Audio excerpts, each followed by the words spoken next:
नमस्कार, मैं हूं आपके साथ पलक शर्मा। आइए नजर डालते हैं फटाफट खबरों की ओर।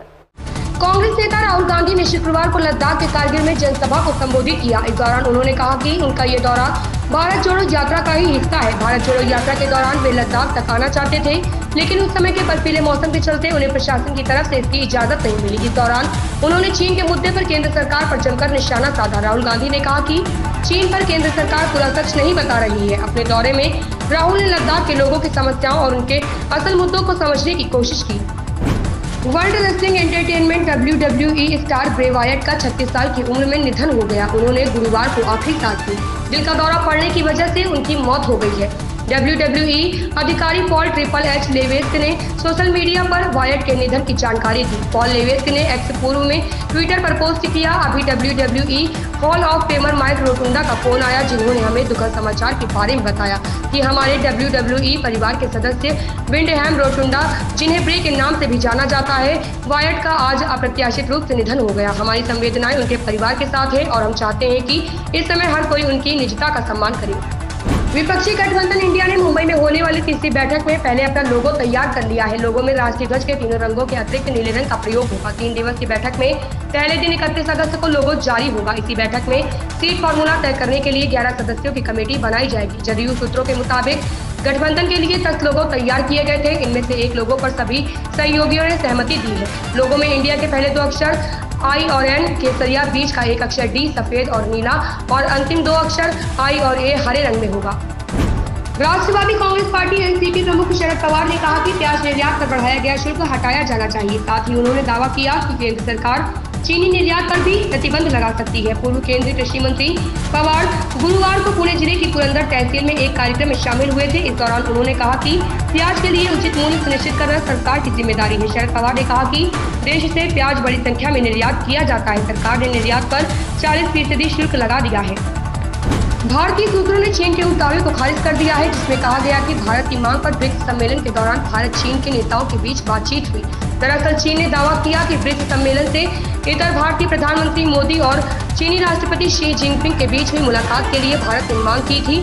हालांकि मीडिया रिपोर्ट्स के हवाले से खबर आई है कि सरकार के शीर्ष अधिकारियों ने चीन के दावे को यह कहकर खारिज कर दिया है कि लंबे समय से चीन की तरफ से ही बातचीत की पेशकश की जा रही थी।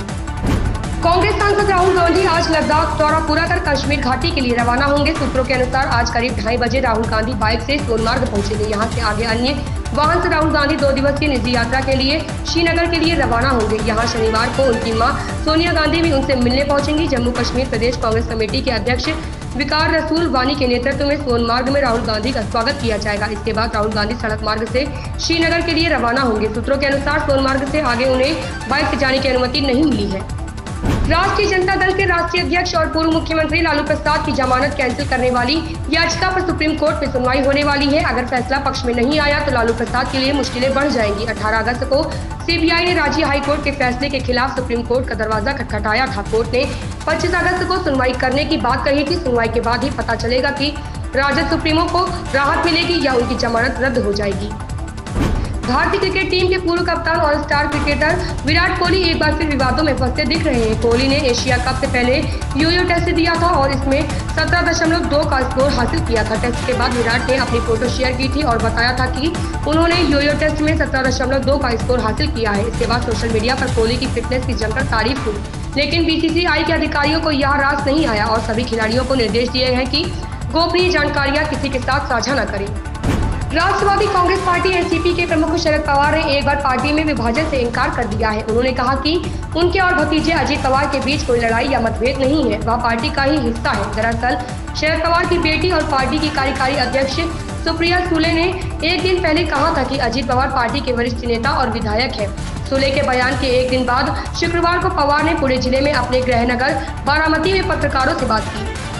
G20 सम्मेलन में शामिल होने वाले मेहमानों को एडवांस मेडिकल सुविधा मिलेगी। किसी भी आपात स्थिति में मरीजों को महज 10 मिनट में अस्पताल पहुंचाया जाएगा। साथ ही मरीज को रास्ते में उपयुक्त उपचार देने का प्रयास रहेगा। इसके लिए आधुनिक सुविधाओं से लैस एडवांस एम्बुलेंस का इस्तेमाल किया जाएगा। इनमें तैनात स्वास्थ्यकर्मी प्राथमिक उपचार देने में माहिर होंगे। सम्मेलन के आयोजन स्थल से AIIMS Safdarjung, doctor Ram Manohar Lohia army अस्पताल, लेडी हार्डिंग लोकनायक सहित अन्य अस्पतालों तक स्पेशल ग्रीन कॉरिडोर बनेंगे।